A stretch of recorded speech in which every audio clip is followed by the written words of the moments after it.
बिस्मिल्लाहिर्रहमानिर्रहीम, अस्सलाम वालेकुम। आप देख रहे हैं सुमेरा खान ऑफिशियल। मैं हूँ सुमेरा खान और एक तकलीफ़ दे हफ्ते के बाद जिसमें हमने इस्लामाबाद में एक धरने की सूरत हाल देखने की कोशिश की, जिसमें फ़ाइनल कॉल की बात हो रही थी बानी पीटीआई इमरान खान की जानिब से।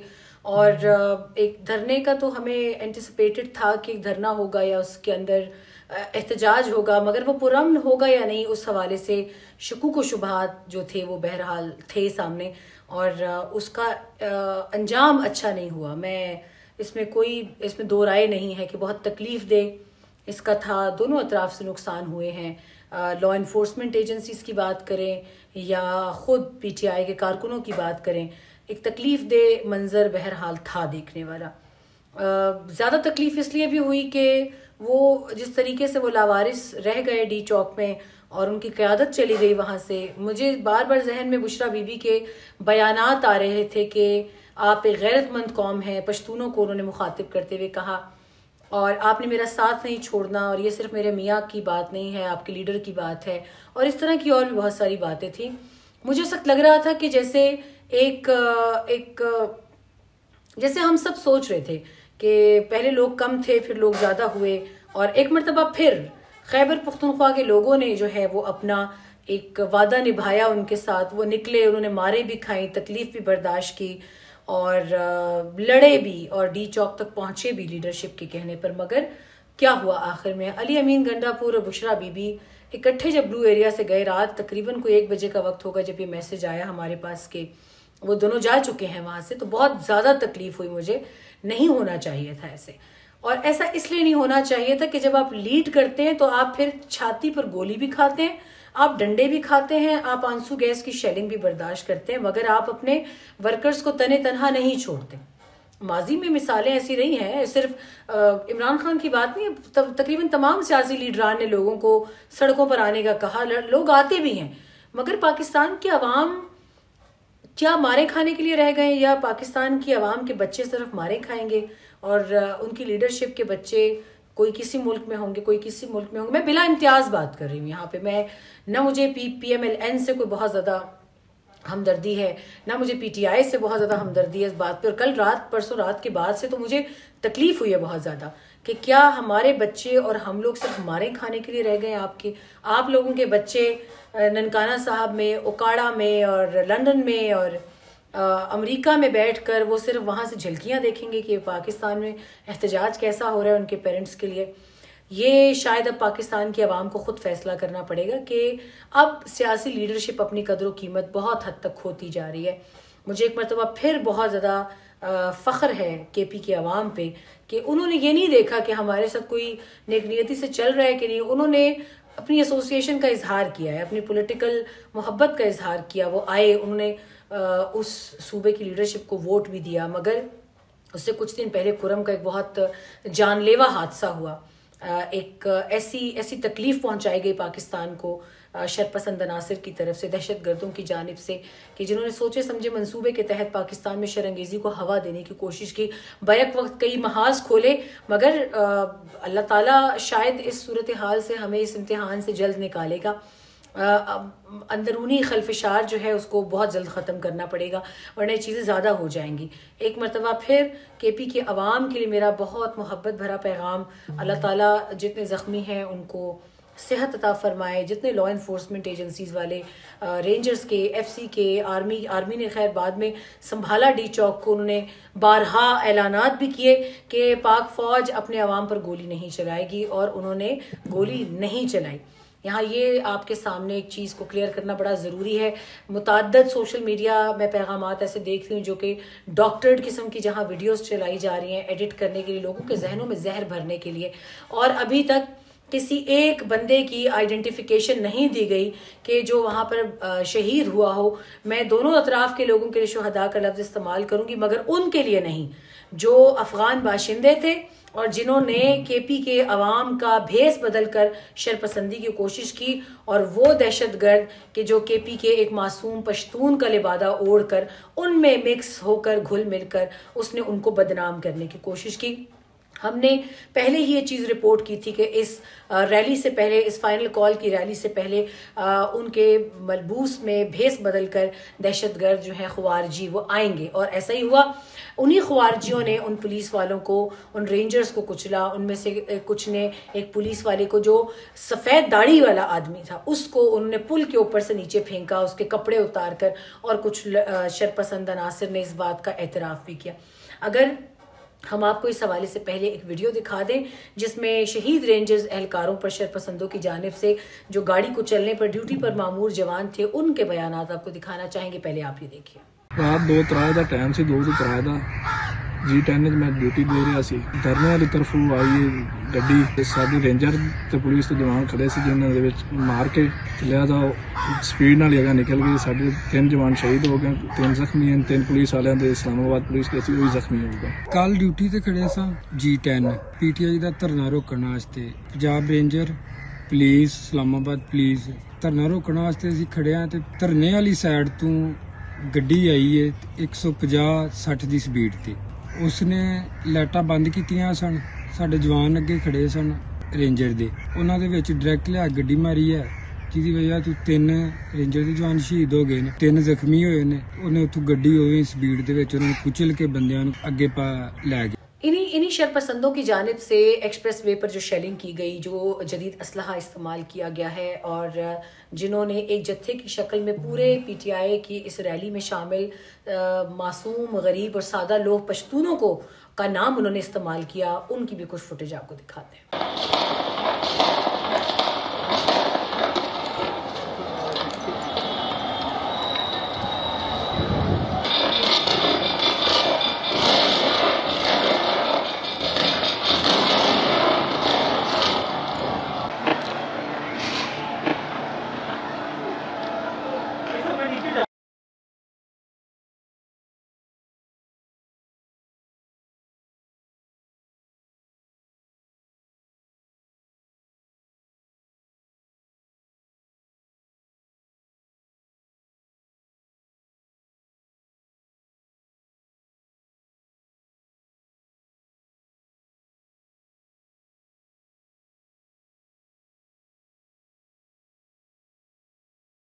इस फुटेज में आप देख सकते हैं कि इंतहाई तरबियत याफ्ता लोग हैं, और इनको सब चलाने आ रहा है। इनकी तरबियत बाकायदा की गई है, और ये वो बाकायदा ख्वारजी दहशतगर्द शामिल थे इस रैली में, जिन्होंने मौके का भरपूर फ़ायदा उठाया। मेरे सामने और भी विजुअल्स हैं आंसू गैस की शेलिंग करने के अलावा। इस CCTV फुटेज में आप देखें कि इनके पास सरकारी और जदीद असले की फराहमी है। ये भी एक परेशान कुन अमर है। इससे कबल भी PTI कारकुनान की भेस में और उनके साथ साथ इन वाक़यात में मुतअद्दिद मुलविस लोगों की वीडियो सामने आई हैं। ये कोई आम लोग नहीं हैं। मैं इसीलिए बार बार ये दोहरा रही हूँ कि आइंदा भी KP के अवाम को अपने इर्द गिर्द के अतराफ़ के लोगों पर नज़र रखनी चाहिए। और ये एक मुनज़्ज़म हिकमत अमली के तहत क्योंकि लाए गए थे, उनका मकसद था कि सिक्योरिटी इदारे के लोगों पर हमला आवर हो और नाम बाद में मासूम लोगों का आए। ये लॉ एंड ऑर्डर की सूरत हाल को मज़ीद बिगाड़ना चाहते थे। ये असलहा जो सरकारी तौर पे इस्तेमाल होता है, ये इनके पास कैसे आया, ये भी एक सवाल है। और इस असलहे की फराहमी किसने की, ये भी सवाल है। क्या खैबर पख्तूनख्वा की हुकूमत ने अपने सरकारी वसाइल का इस्तेमाल इन पर तशद्दुद कार्रवाइयों के लिए, वफाक पर हमला और होने के लिए इस्तेमाल किया, ये भी एक सवाल है। और इनके ऊपर रेंजर्स के जवानों की जो शहादतें हैं उसका भी एक वाज़े सबूत मुतादद फुटेजेस में है, मगर दूसरी जानिब से काउंटर प्रोडक्टिव एक एक्टिविटी के तौर के ऊपर ऐसी वीडियो सामने लाई जा रही है कि जिसमें ये इल्ज़ाम तराशी की जा रही है कि जवानों ने खुद अपने साथी जवानों पर गाड़ी चढ़ाई है।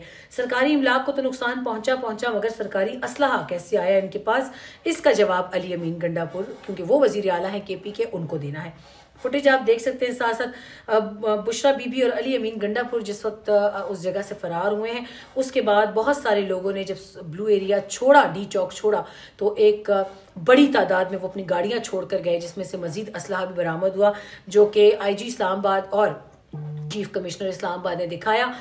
PID में उनकी एक प्रेस कॉन्फ्रेंस थी, वो भी आपको उसके भी फुटेजेस दिखाते हैं। और अभी गिरफ्तारियों के हवाले से अगर बताएं, मुतादद मकामात पर कार्रवाइयां हुई हैं। आंसू गैस के शेल बरामद किए गए हैं। रावलपिंडी से 400, अटक पत्थरगढ़ से 410, चकवाल से 44, मरी से 3 और मियावाली से 8 शरपसंद गिरफ्तार किए जा चुके हैं। इस पुरतशद्दुद एहतजाज के दौरान पीटीआई के पुलिस और रेंजर्स के एहलकारों की शहादतें भी हुई हैं। मुताद्दद पुलिस और रेंजर्स के एहलकार जख्मी हुए हैं, जिनमें से चंद की हालत शदीद तशवीशनाक है। ये पीटीआई का एहतजाज किसी तौर पर भी पुरअमन नहीं था। इस एहतजाज का मकसद सिर्फ और सिर्फ मुल्क में बदअमनी फैलाना था और सख्त कार्रवाइयां अमल में लाई जाएंगी। ये साथ साथ आप इसके फुटेजेस भी देख सकते हैं। पोली क्लिनिक अस्पताल का वजाहती बयान सामने आया है, जो कि अब तक एक दावा किया जा रहा है केपी के हुकूमत की जानिब से कि मुतादद शहीद किए गए हैं उनके लोग। तो उसमें पोली क्लिनिक का बयान सामने आया है कि सोशल मीडिया पर एहतजाज के दौरान हलाकतों का प्रोपेगेंडा बिल्कुल गलत है, बेबुनियाद है। इस बयान में कहा गया है कि सोशल मीडिया पर चलने वाली खबरों में कोई सदाकत नहीं है। गोलियों और ग्रेनेड से अस्पताल में लाई गई लाशों के हवाले से भी सोशल मीडिया की खबरों की तरदीद करते हैं और मीडिया पर गर्दिश करने वाली इस अस्पताल से मुताल्लिक ऐसी गैर मुसद्दिका खबरों को जाली समझा जाए, ये पोली क्लिनिक का कहना है। इसके अलावा पिम्स अस्पताल का भी बयान सामने आया है। पीटीआई की प्रोपेगेंडा को पिम्स अस्पताल के वजाहती बयान ने बेनकाब किया है और सोशल मीडिया पर मुजाहिरीन के अमवात के बारे में चलने वाली खबरों में कोई सदाकत नहीं है। एहतजाज के दौरान 66 कानून नाफिज करने वाले इदारे के, जबकि 36 सिविलियंस को इमरजेंसी में लाया गया है। ज्यादातर अफराद को इब्तदाई तिब्बी इमदाद के बाद डिस्चार्ज कर दिया गया है। अलबत्ता कुछ अफराद की तिब्बी इमदाद जारी है। अब इसमें आपको बड़े पैमाने पर जो गिरफ्तारियां की गई हैं वो तफसील जल्दी से बता दें। पीटीआई के इस पुरतशद्दुद एहतजाज के दौरान 7 दिनों में गिरफ्तार होने वाले 610 शरपसंदों में 37 अफगान शरपसंद शामिल हैं। पुरतशद्दुद मुजाहिरीन में से 40 के करीब हथियार बरामद हुए, जिनमें जदीद असलाह शामिल है। इन मुजाहिरों के दौरान कानून नाफिज करने वाले इदारों के 170 से ज्यादा एहलकार जख्मी हुए। इनकी जानिब से शरपसंदों की जानिब से पुलिस की 22 गाड़ियों को नुकसान पहुंचाया गया है। मुजाहिरीन की जानिब से एक जेल वैन को आग लगाई गई और इस्लामाबाद सेफ सिटी के 22 मिलियन रुपए के 97 कैमरों को नुकसान पहुंचा है।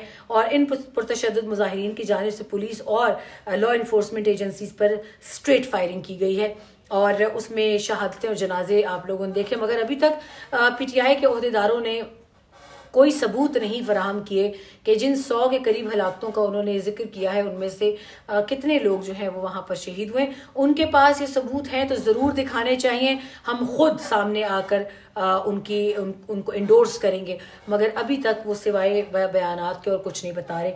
यहाँ पर आपको अगर ये बताते चले कि 600 अरब के करीब कौमी मईशत को नुकसान पहुंचा है। 420 अरब रुपए के करीब टेक रेवेन्यू और मुख्तलिफ मद में 10 अरब रुपए के करीब मेरा ख्याल है ताजिरों को, जो ब्लू एरिया के लोग हैं और वहाँ पर जो लोग मौजूद हैं उनको भी करोड़ों का नुकसान पहुंचा है।